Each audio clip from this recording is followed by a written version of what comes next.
আসসালামু আলাইকুম। সবাই কেমন আছেন? আলহামদুলিল্লাহ আমি ভালো আছি।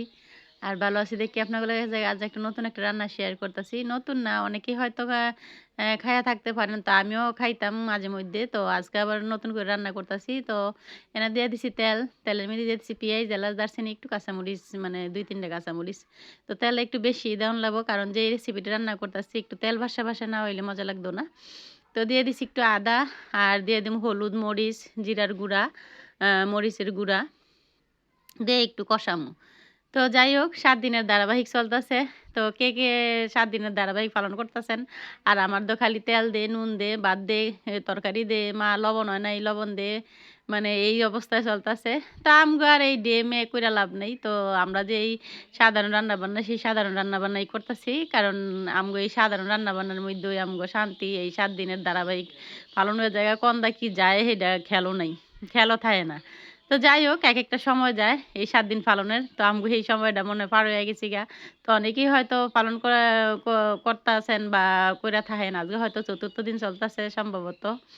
তো যাই হোক চকলেট ডে মকলেট ডে যাই ডে হোক আমার লাইগা রান্না ডে। তো রান্না ডের মধ্যে কইলাম তো যে এর মধ্যে হলুদ মরিচ দিয়ে সব কষায় লইছি। কষায় লইয়া তো পুরা রান্নাটা না দেখলে কিন্তু বুঝবেন না যে আমি নতুনভাবে কি রান্না করলাম।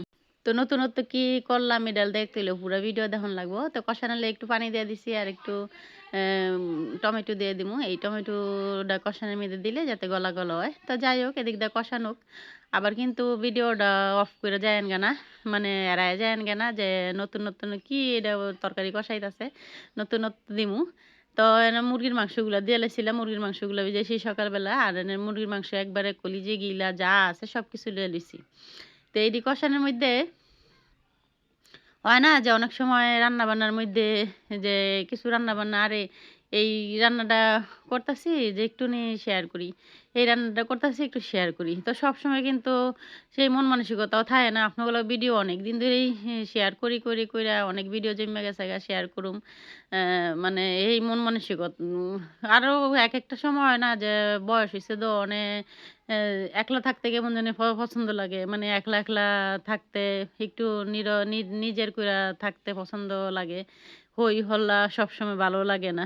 হ্যাঁ, তো আমার ঘরে তো সবসময় হই হল্লা আলহামদুলিল্লাহ। সব হই হল্লার মধ্যেই রইছি। তার এই যে নতুনত্ব আপনাকে যেটা করতাছি, অনেকগুলা নারকেল ব্লেন্ডার করছিল ননদে। তো সেই নারকেলগুলা দিয়ে আমি আজ তরকারি রান্না করুম। তো অনেকগুলো তেলে দিছি। যদিও নারকেলের তে আরো তেল বাড়িব হয়তো বুঝা যাইতেছে না। মসলাও কম দেই নাই, মসলাও ভালোই দিছি। ভিডিওতে হয়তো সাদা দেখা যাইতেছে। আর নারকেলটা দিলে তো আরো স্বাদ হইব। তো যাই হোক এটা যে সময় জলটা টানবো বা একটু শুকনা হইব সেই সময় আবার ঠিক হয়ে যাবো। তো এই নারকেল দিয়া গরুর মাংস বা মুরগির মাংস খাইতে কিন্তু অসাধারণ। তো অনেকে চিংড়ি দিয়া খায়।